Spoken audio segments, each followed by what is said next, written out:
Good morning, Islander community.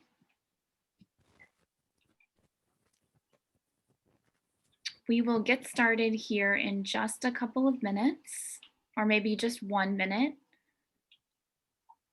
as our attendees are rolling in to our webinar this morning.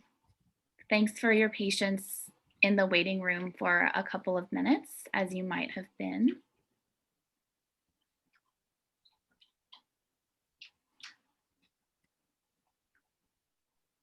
Okay. Well, I am going to get started with our program this morning. And if you are joining a little bit late, that's just fine. We're recording this and you can catch up on what you missed later. But I want to start by welcoming all of the Islander Middle School folks here with us today to our special webinar on Journeys to Seattle, Stories of Holocaust Survivors. My name is Julia, and I am the Holocaust Center for Humanities Education Program Manager. The Holocaust Center is located in Seattle, and some of you may have visited us or done a virtual field trip or something like that in the past. But our organization for over 30 years has worked to share personal stories from the Holocaust with students like you, because we think that through stories of actual people, it's a little bit easier to understand this really difficult part of history. So today I'm going to be moderating this webinar in which my co-panelists and I will introduce to you several Holocaust survivors who settled in Seattle as refugees. And more than anything, I want students today to come away thinking about the strength and the resilience of these folks who went through some really tough times, and then they were able to build new lives and families right here in our very own community. I'm going to introduce our panelists quickly. One of my great friends and panelists here with us today is Carl Shutoff. Carl is a retired teacher, and he currently serves as a docent at the Holocaust Center for Humanity and also volunteers at East African Community Services, helping immigrants and refugees prepare for their US naturalization or citizenship interviews. And Carl has also done French interpretation for people seeking asylum in the US. And Carl's also an amazing clarinet player in his musical duo called Kessel Garden. So Carl, thanks for participating this morning. Thank you, Julia. Our third panelist is Breeze. Breeze Dahlberg is a legacy speaker for our Holocaust Center Speakers Bureau. And Breeze grew up hearing stories from her grandma, Vera Fetterman, about her life and survival during the Holocaust. So Breeze feels it's very important to continue on her grandmother's legacy and share her story. Breeze started telling her grandmother's story to student groups in 2018. Breeze is a writer, a mom of two, a cancer survivor, and she works in healthcare. So Breeze, thank you for being here as well. We will hear more about you and your grandma in a little bit. Happy to be here. So we're gonna spend the next like 10-ish minutes talking a little bit about the historical context. So the factors that affected Jewish people's immigration or their refugee status, their ability to leave their home country and maybe immigrate somewhere else, when this political situation in Europe and especially in Germany got very tricky for Jewish people in the 1930s and into World War II. So there'll be a little bit of history info. There's going to be maybe a little bit of info thrown at you, but since it's a complex subject, don't feel like you have to understand everything completely. There is no test today. And I'll be putting a couple links in the chat to give you more resources, more information if you want to read up on your own time. I also just want to remind everyone, please add a comment, a question to the chat or the Q&A box. This is a webinar, so we can't see you, we can't hear you, and that's fine. But please feel free to type in a question that comes up throughout any of this program, and we will use that to kind of put our info in the direction that you're looking for, information you might want to know about. Okay, so I talked about, we're going to tell you some historical context, and then we'll watch some videos about survivors who came to Seattle, and we'll talk more as a group about what we watched and questions that you have. So I think at this point, I will turn it over to Carl, and you're going to talk a little bit with us about immigration before the war started, right? Yes. Yeah. Thank you, Julia. Very generous introduction. I'm very happy to be with you folks today. And very quickly, I look forward to the time when I can take you through the museum in person. So we're going to take a look at the immigration landscape prior to World War I. And a lot of information here, so I'm going to be very general to the extent possible. At the end of the 19th century, early 20th century, immigration to the United States was pretty open. You know, if you come here, you could. And between like 1870 and 1920, somewhere between 11 and 12 million immigrants came to the United States. But something a little different happened after the turn of the century, after 1900 and the years running up to World War I. The populations there were more Southern European people from Greece, Bulgaria, and quite a few more Eastern Europeans, people from Russia, Ukraine, Hungary, Poland, etc. And many, many of these Eastern European and Southern European folks were Jewish. And this pretty much changed the way immigration was being regarded by people in power for various reasons, and it would take forever to go into it. But people from Southern Europe, people from Eastern Europe were considered less desirable than people from Northern Europe, people from Scandinavian countries or from the United Kingdom. There are various reasons for this, and to make a long story short, a lot of it had to do with age-old existing prejudices. There was concern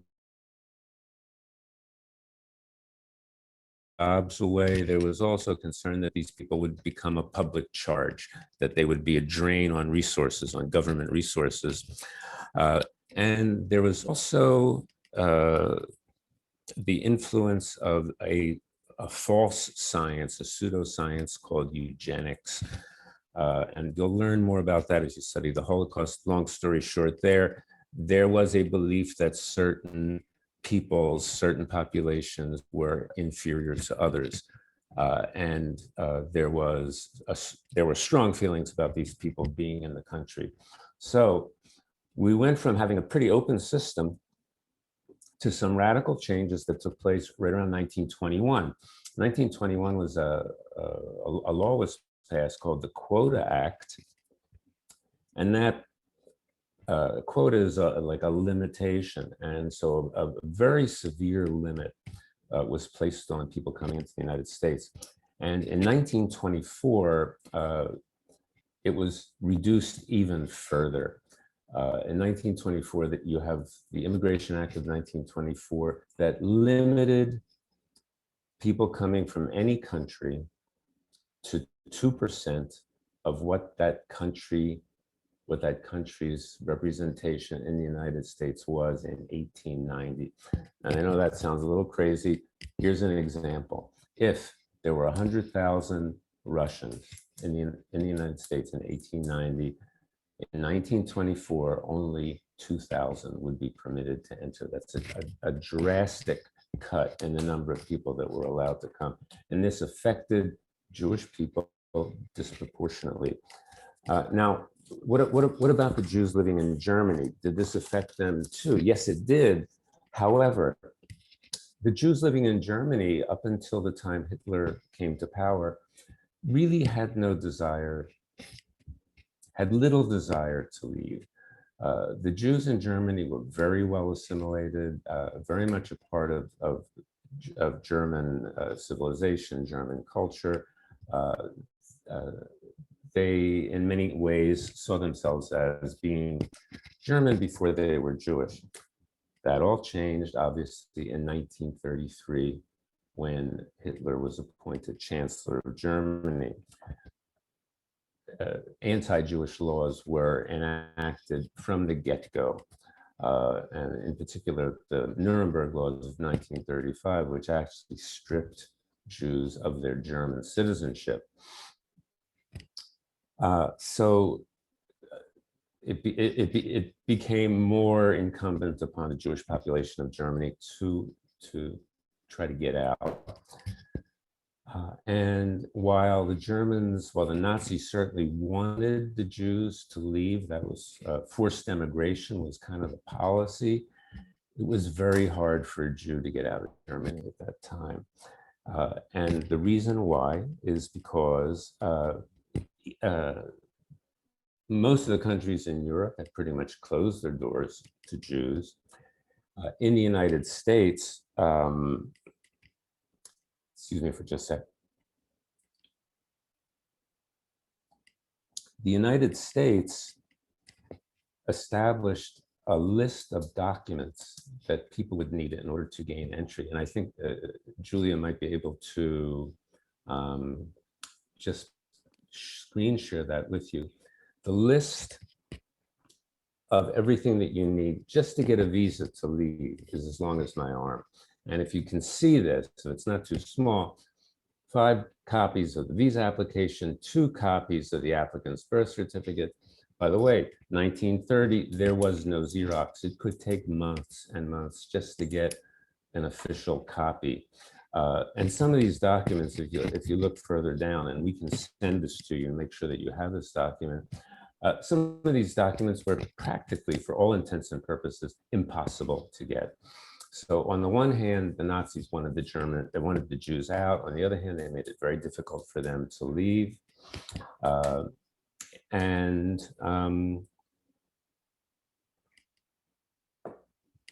Hence, by the time war broke out, by the time the Nazis invaded Poland, there were still, between 100 and 150,000 Jews in Germany who were unable to leave. And I'm seeing that my time is almost up here.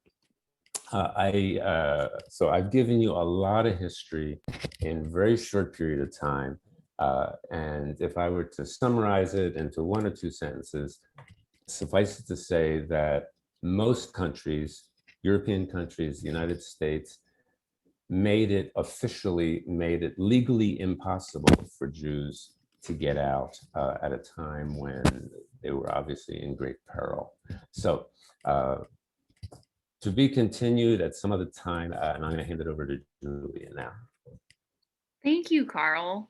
I appreciate your quick ride through the history of immigration to the US before World War II. It's definitely a lot of complex reasons that made it very difficult. And I think, we might talk later about how that immigration process or refugee status is still just very contested and complex today. So maybe not so much has changed. But I'm going to talk a little tiny bit about the difficulties of immigrating to the United States after the war ended, so that you can get a sense of how some of our local folks, the Holocaust survivors in the Seattle area, how it was challenging even after they survived the Holocaust to come and settle in our community. So, as Carl alluded to, when the war began, it became even more impossible for many reasons for a Jewish person to leave Europe, because the Nazi Party had ramped up their persecution of Jews. And when the war began and countries were invaded or occupied by Germany, the Holocaust really started in earnest to exclude and persecute and eventually murder millions of European Jews. Now, what happens when the war finally ends? It was 77 years ago in May 1945 that the war in Europe ended, and we've got thousands of concentration camp survivors, as well as people who had fled their homes or had been in hiding, Jewish and non-Jewish people, who all had to figure out how to restart their lives. Many people did fear returning to their homes, in part because anti-Semitism or hatred of Jews was still present. There was some violence against Jewish Holocaust survivors, and many survivors and other people who were left without a home after the war spent time in displaced persons camps, which are similar in concept to today what we would call a refugee camp. So these were run by American and British troops, as well as the United Nations and aid organizations. So where did these people in displaced persons camps want to go? They didn't want to return to their hometown. Many wanted to travel or to immigrate permanently to what is now Israel, to the US, to Australia or Canada, many different countries. Now, there were several American laws passed after the war that gave preference in immigration quotas. I know that Carl mentioned the word quota, to people in these displaced persons camps in Europe. It wasn't always easy still, and sometimes you had to find a sponsor. Sometimes the quotas, the number of people that could be admitted from a different country were still really full, and you had to wait a long time. However, by 1952, so that's 7 years after World War II ended, most Holocaust survivors had been able to leave the displaced persons camps, and 80,000 moved to the United States, 140,000 immigrated to Israel, which became a country in 1948, and 20,000 people to other nations. So I'm going to share with you a couple quick images. The first being a picture of, or a map of the DP camps. I'm hoping you can see this. A map of where these camps were in Europe after the war. That I may have had a technical difficulty there, so my apologies. So just overall, getting to understand that immigrating to the United States or other places, it was still a challenge for these Holocaust survivors who had been through so much during the war. And we're going to now take a look at some actual stories of people who had come to Seattle in a couple different ways. So Carl, can you join us again and just provide a quick intro to Henry Butler and his story before we watch his video? Okay. All right. So we're going to meet Henry Butler. I have known Henry Butler for many years. I've known him for 30 years. Henry turns 100 in August. So my introduction has a lot to do with this picture. I knew Henry. I knew that he came to the United States before World War II. I knew that he served in the American Army. And several years ago, there was an event that was held by the Holocaust Center for Humanity in honor of a big event at the Museum of Flight, and we had a speaker, a man by the name of Bruce Henderson, who had written a book called Sons and Soldiers. And in this book, he talks about German Jews who escaped the Nazis and then who returned to combat the Nazis in World War II. And in his book, he talks specifically about German Jews who came here and trained in a special interrogators of German prisoners of war. And when the video was over that they showed us, some of the surviving Ritchie boys, some of the surviving soldiers who were in this program, took part in a panel discussion. And imagine my surprise when I saw my friend Henry Butler up there. So Henry has a fascinating story, and we're going to take a look at that right now.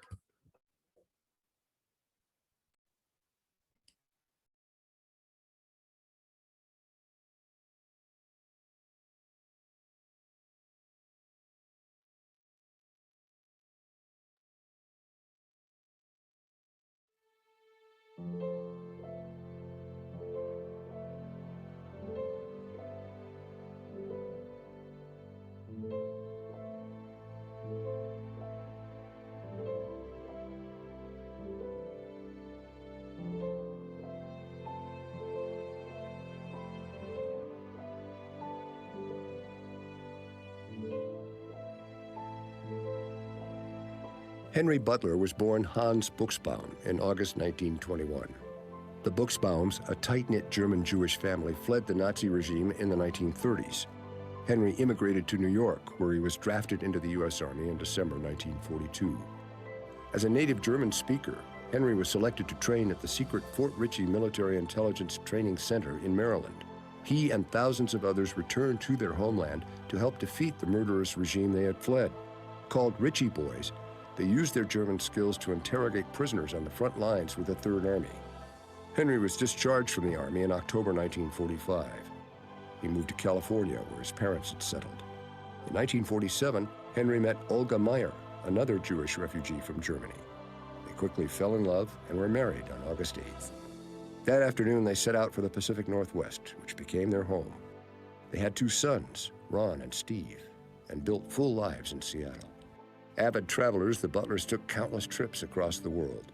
Henry started his own business and was a leader in his Jewish community, serving on several boards, including at Temple Beth Am.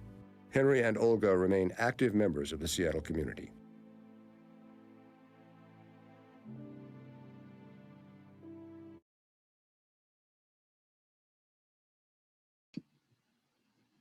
Wow. So Henry was one of those folks who was able to seek refuge in the United States before the war began. But you can imagine, as a German Jewish refugee, then going back to fight for the US Army, that must have been a pretty remarkable experience. The next short video I'll introduce is about Joe Lewinson. Joe is still sharing his story today, although he couldn't be with us here on our Zoom webinar. He had a long and remarkable journey to come to Seattle through 3 different other continents after he was born in Germany in 1937. So in contrast to Henry, who you just saw, Joe arrived in the US after World War II.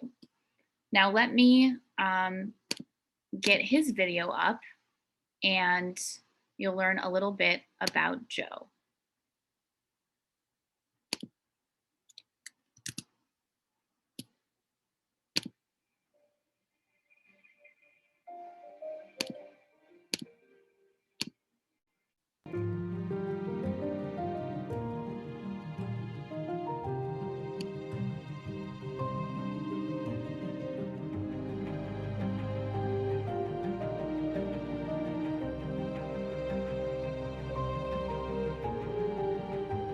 Joe Lewinson was born in Berlinchen, Germany in May 1937. His father, Edwin, a veteran of World War I, owned a store. On Kristallnacht in November 1938, their store was vandalized. Edwin and 10,000 other Jewish men were arrested and spent weeks in Buchenwald. In 1939, scared for their lives, the Lewinsons fled Germany for Shanghai, their only option. Their extended family stayed in Germany. Most who stayed were killed in the Holocaust. For 6 years, Joe's family shared a room with 3 other refugee families in the decrepit Shanghai ghetto. When the war ended, they gladly left Shanghai for Chile to live alongside over 10,000 Jews who spent the wartime years there. Determined to make a better life for the family, Joe's mother, Berta, joined her brother Leo in Seattle in 1947 when Joe was 10. Berta worked tirelessly at Providence Hospital. Within 2 years, the rest of the family joined her, sponsored by Harry Lipman, the owner of a local bakery. Joe graduated from Garfield High School and joined the Army. Upon his discharge, he earned bachelor's and master's degrees from the University of Washington. Joe's passion was education, and he taught at Seattle high schools and colleges for 35 years. He married Janet Alteris in 1965. They had 2 sons, Joel and Peter, numerous grandchildren, and a dog named Molly. Joe is a member of the Holocaust Center Speakers Bureau. As a refugee himself, Joe wanted to reach out to students in similar situations.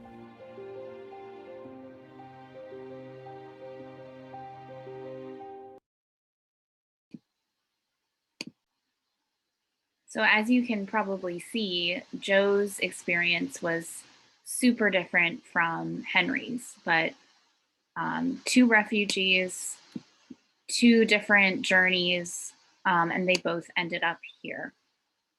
Now I'd like to bring Breeze back up, and she's gonna just briefly introduce her grandma before we watch a video about her.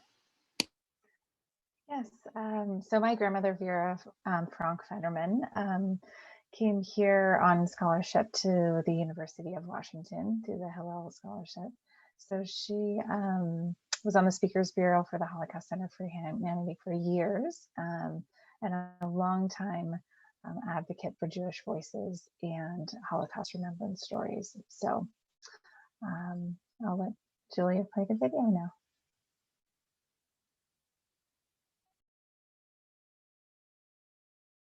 Just a minute, accidentally clicked out of YouTube. So we will get back to it. Morning technical difficulties, everyone. Thank you for your patience.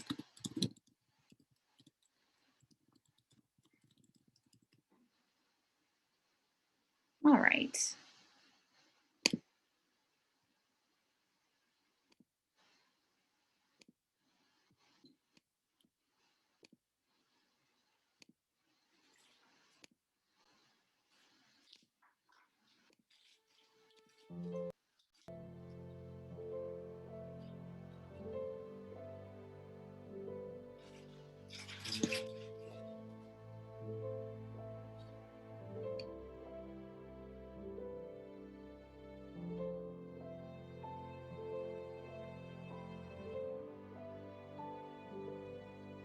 Vera Fetterman was born in Debrecen, Hungary in June 1924. The Nazis invaded Hungary in March 1944. On Vera's 20th birthday, the Franks were deported to Auschwitz. Vera was separated from her parents, and she never saw them again. Vera was liberated by the American Tank Corps on March 28, 1945. Upon returning to Debrecen, she discovered that she had only one surviving relative, her beloved cousin Marika. Their lives shattered, they found refuge in a DP camp in Austria. In May 1946, the Hillel Foundation for Jewish Campus Life offered scholarships for educated, English-speaking survivors to enroll in American colleges. She and Marika both qualified and left Europe for the University of Washington in December 1947. Vera and Marika came to America on the SS Marine Tiger, docking at Ellis Island. Soon after moving to Seattle and starting her studies, Vera met Marvin Fetterman, a U.S. Army veteran who had served in Europe. They married in 1949 and had 2 children, Murray and Judy, and numerous grandchildren and great-grandchildren. She and Marika remained very close their whole lives. Vera shared her story as a member of the Holocaust Center's Speakers Bureau. She passed away in 2017.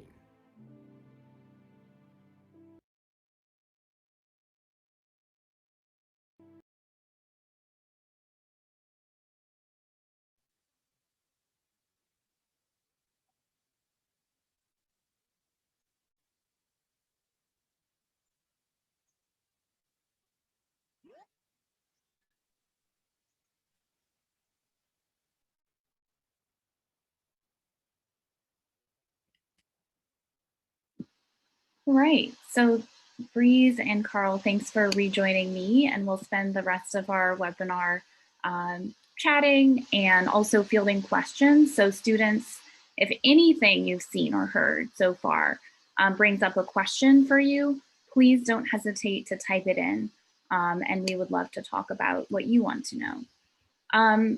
But I kind of want to start by asking Breeze a little bit more about your grandma, now that we've just seen a little bit about her and how she came to Seattle. Did your grandma, Vera, did she ever speak about being an immigrant? Did she consider herself to be American, Hungarian? That's a really good question. I would say Hungary was where she was from, and that's where her family was. That's where she was from. But America was her home. So that was her. When she came to the United States, it was really her saving grace.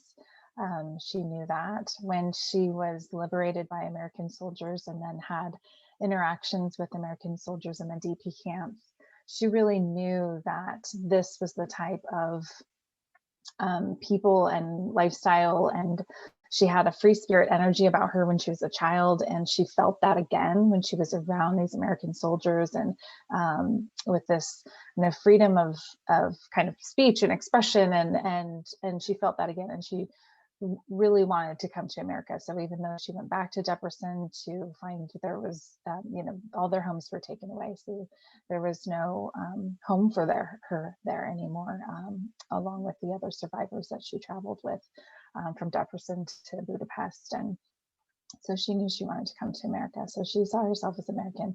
She actually never used the word immigrant to me as a child. I can't remember a time when she would speak to herself that way. It was how she got here and her education, and I think she felt very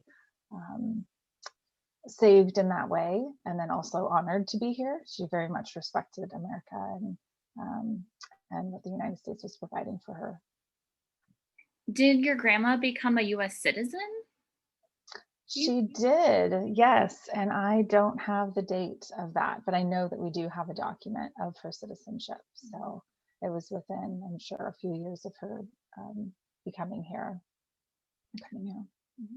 I'm actually curious. I'm just kind of going off script here, but Carl, I know that you work with folks who are trying to become U.S. citizens, right? Mm-hmm. And do those people, do you think they consider themselves to be an immigrant? Do they call themselves, a resident of America or their home country? Like, how does that play into their identity? Yeah, that's a really good question. And I think again, I can't speak for the entire African continent, but sure. The students that I work with, they're mostly from Somalia, and I think that they want more than anything in the world to become American citizens, but I think they continue to live with one foot in each world. They Just to give you an example, I've had many students who passed their citizenship test who became naturalized and who had been in the country for years, and I'm talking like 15, 20 years, Right. but still had a lot of trouble with English because they were very, very connected to their immigrant community in the United States. So I see a lot of that. I see a lot of people who want more than anything to become an American citizen. They want to bring their families over so that they can get citizenship. But there's also this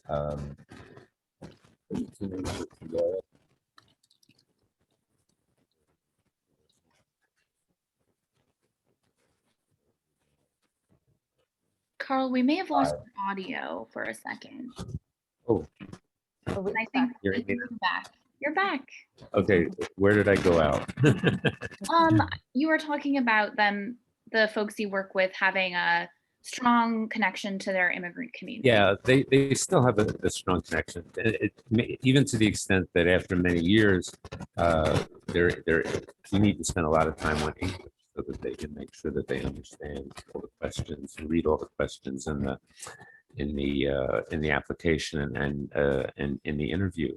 So again, I think very deep loyalty to the United States and equally intense loyalty to the culture that they came from.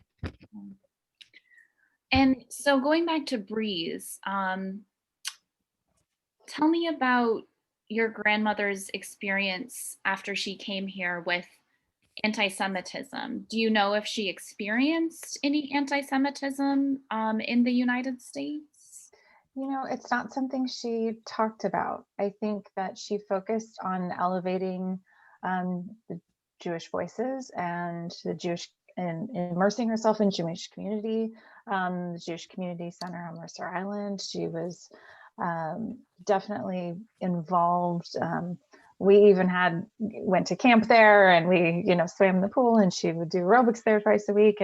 And she really she chose to speak whenever asked. I remember being in the 5th grade and she was on TV sharing Holocaust stories. So, but as far as over here, I don't think it was something that she focused on. But also, I mean, that was a different time. It wasn't like now where we're streaming and you can see what's happening across the country and in a few minutes on your phone. So she was saddened when she saw things, I think, across the world that were happening, but it wasn't something that she personally talked about, receiving kind of a hatred in the grocery store or something like that. I think she really stayed close knit with Jewish communities and in that way felt continued safety. So yeah, I wouldn't say that she experienced it here. She definitely spoke about it as a child in Hungary, but not over here. Sure. And I love that she felt such a connection to the JCC. Mm-hmm. Maybe some of the students on our Zoom today have been to the JCC on Mercer Island for camp or the gym or what have you. Mm-hmm. So that's an important community feature. Big part of my childhood too. Yeah, definitely. Now, also, Breeze, we saw a little tiny bit in the video about the scholarship she received to UW, Mm-hmm. which is part of the reason she was able to come to the United States. Can you talk about your grandma's relationship with education throughout her life? Yeah, absolutely. So when I speak about her story, education is such a huge part of the message and about really what my grandma was about and what her father really ingrained in her at a really young age that she just absorbed. She wanted all education, every piece possible. She spoke over 7 languages. She was, French, obviously Hebrew, German, and these are all things that helped save her life during the war, during Auschwitz, during during Allendorf and slave labor camp. I mean, so many selection lines that she was in, that she actually, was able to speak German and kind of talk her way through. And then being selected was because she spoke English. It was really, she was at the DP camp and someone walked through, kind of, we're looking for somebody who can speak English, and I speak English, and was able to jump into that and then work in what was it, the consulate. She was working as a secretary, kind of interpreting and writing letters and things. So she kind of worked her way through to be in that space, to be a receiver of that. And at the time they were looking for 100 Jews who had graduated high school. I guess it would be the equivalent of high school over there. And the way she describes it, she says it wasn't like there was 100, because you weren't allowed a higher education in Hungary and Europe over during that time as a Jewish person, and definitely not as a female. So the way she pushed through education and was able to graduate was her father pushed her through a Protestant school in Hungary. So that's how she had her kind of high school education in order to be eligible for the Hillel Foundation. So similar to Marika.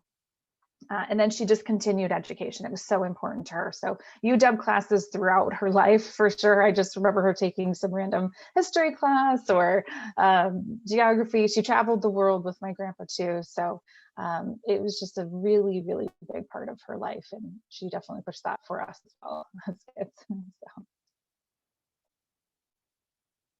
Did that answer your question?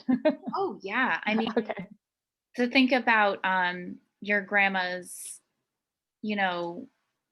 education was maybe her ticket to the US. And it was just a lot of good fortune that, her dad had pushed to keep educating her, even though it was basically illegal. I mean, that's a lot of strength. So that's pretty amazing. And did you say that her cousin also got a scholarship to UW? I believe they both did, yes. And so then they were don't think they were in the same sorority, but they both came to UW at the same time. So, and they both lived on Mercer Island. And so I remember having, they lived on the lake. So we'd swim at the lake and have family parties together and stuff. Yeah. I know I couldn't find the photo. I wanted to screen share. There's a photo of your grandma with a couple other survivors at the Holocaust Memorial at the JCC on Mercer Island. But maybe I'll find it before we end. I have it here if you wanted me to share screen. Yeah, go ahead and share that. If any of you swing by the JCC at any point, oh yeah, there's that photo. There's a sculpture and a wall of names of Holocaust victims, family members of folks who came to the Seattle area. So there's Vera on the left in that photo, in the bottom left of the slide. Yep. If you'd like, I can share these documents too that are now being digitized. Yeah, documents. Are these documents that tell about your grandma's? This was actually, so we're finding now Nazi paperwork that's been digitized recently. So these were her kind of registration paperwork when she got to Auschwitz, and then her different transfer paperwork. Wow. So those kind of primary sources are so important because, on the occasion that someone tries to deny the Holocaust, which does happen, believe it or not, the documentation is there. How can it be? How can it be denied that Vera was taken from one camp to another when we have these records that the Nazis themselves took? Right. They kept records. Right. And there's photos as well of hunger, the cattle cars that had come in for the deportation to Auschwitz from Hungary. So it was a German photographer who had taken all those photos. So my grandmother could be in one of those photos. So. Well, I want to maybe talk with both of you because Carl knows a lot of Holocaust survivors himself and some of their stories. I wanted to just talk a little bit about how we know survivors adjusted to life in Seattle. I'm wondering if either of you want to weigh in on maybe what folks did to survive and make money when they were new refugees here. I can also start if you need a little time to think about that question. I can take a stab at it. I guess I'm fortunate to know enough survivors to know that no two of them had the same adaptation mechanisms and ways to continue to live with the trauma or to resolve it in some way. I would just mention this one lunch and learn that's going to be coming up on May 18th. An Auschwitz survivor who didn't really start talking about his experience until he was quite old. In fact, he was so intent on putting that behind him that he had his tattoo removed. I don't know to what extent that that happened on a greater scale. So that I think that's one example of adapting to or trying to live with trauma that's so unspeakable. And then you've got a guy like Steve Adler, and Steve Adler was also in our speakers bureau. I don't think Steve ever stopped talking about his experience because he was so compelled to make sure that people were aware, so that should anything like this happen again, that people would know enough about it that they wouldn't be indifferent. I think that was one of Steve's major messages. So I guess the best way for me to respond to that is I've seen a number of different attempts to regain some sort of normal life afterwards. And I guess another thing too, and I never knew your grandmother, and I so regret that. But I think telling the story is one way of coping with the trauma. It's not pleasant. It's not something that's easy to do, but at the same time, it's a way to deal with the past in a way that's constructive and might actually bring some measure of peace. I'm just speculating there, no way of knowing. But that's been my experience with the few, with the survivors that I've had the great good fortune to know. Yeah, I think it was purposeful, intentional, and she felt a responsibility to carry the story through and to continue to share it. As far as her jobs and what she did over here, being a student was really her main focus. She met my grandfather pretty quickly at UW, and then they got married and kind of took over his family business. So throughout my childhood, her working, the two of them working at the family business was really what we knew. And so I didn't know really of any other jobs. I'm sure she shared some with me that I can't think of on the top of my head, but being a student and being a part of the Jewish community was really her focus. So. Thanks to both of you. I remember hearing from a few survivors who were both from what is now the Czech Republic.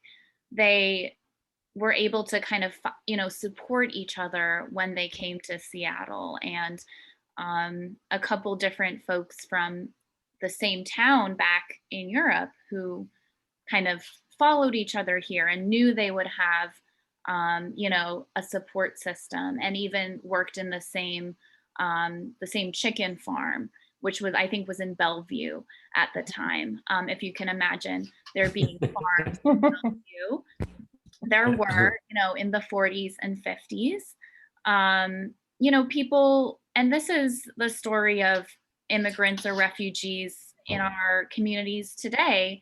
Maybe they were able to have a higher education or an advanced degree in their home country, but there are so many barriers to pursuing that career upon arrival to the United States. So, you know, the folks who might have owned their own store or been a teacher or a lawyer in their home country, they had to go back to raising chickens in Bellevue. But lots of stories of people pulling themselves up as well and getting their education, like your grandma Vera, and, you know, building a new life for themselves.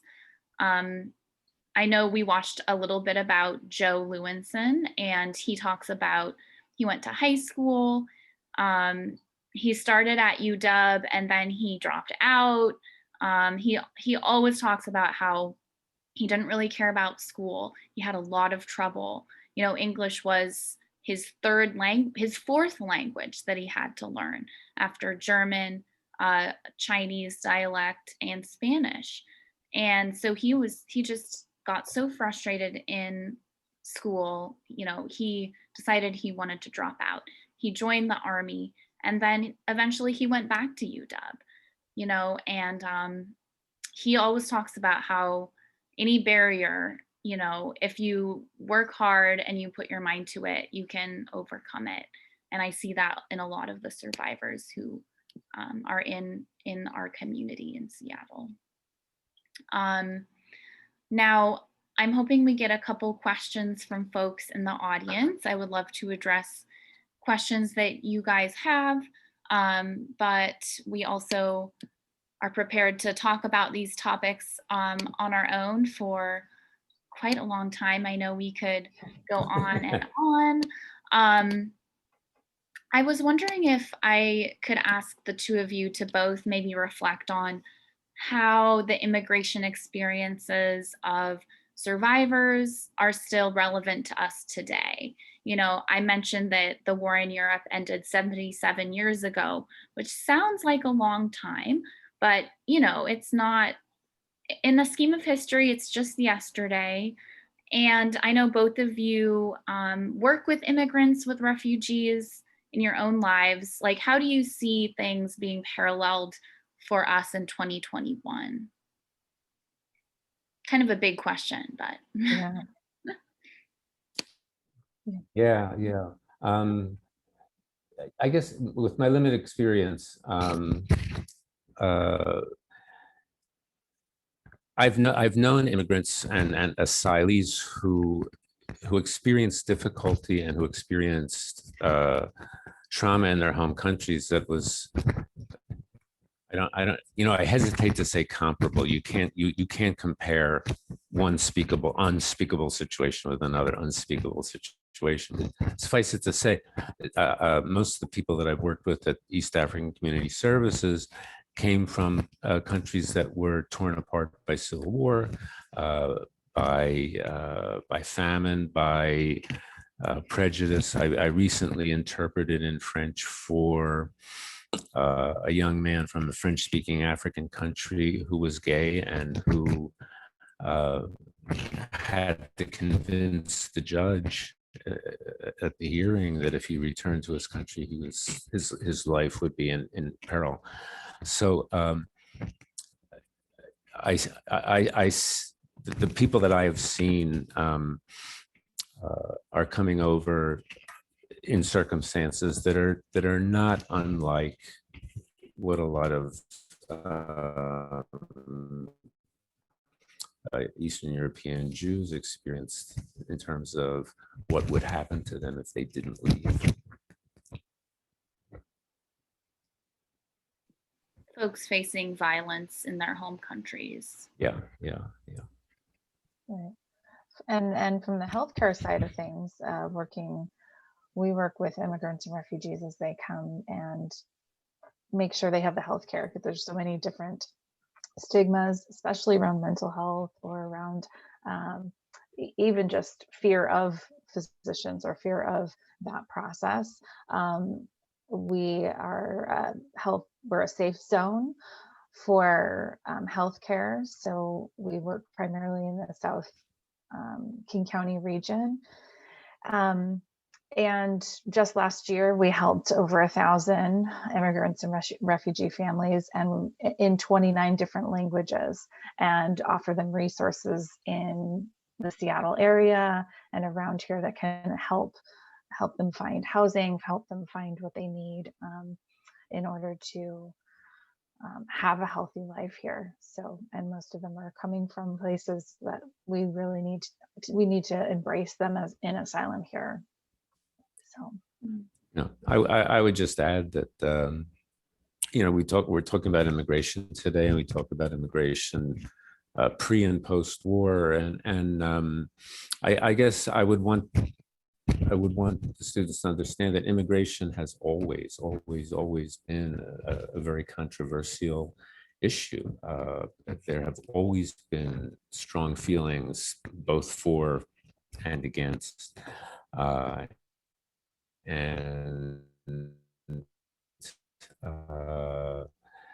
We saw it before and after the war, and we see that controversy today as well. So this is an issue that has always been with us and will likely always be with us.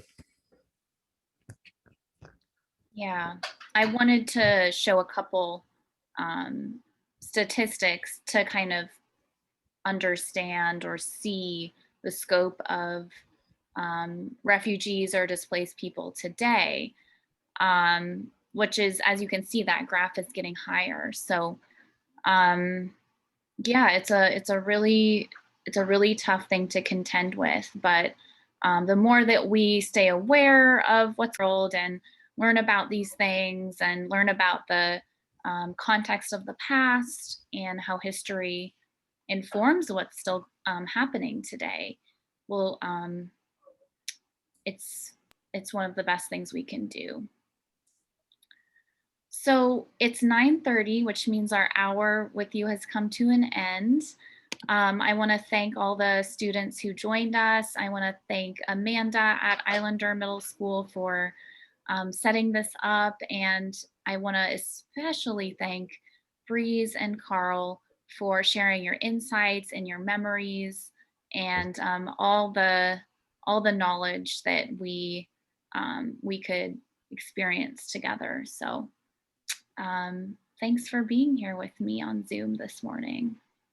Come and visit us in person when it's safe. We would love to take you through the museum in person. Absolutely. Yeah. Great. And I will send Amanda some of the resources I linked in the chat as well, if anybody wants to keep learning. So have a great rest of your day, everybody, and hopefully enjoy some sunshine maybe. We'll be able to share the recording of this program later today with Islander. Okay. Yeah, thank you. Bye. Take care. Take care.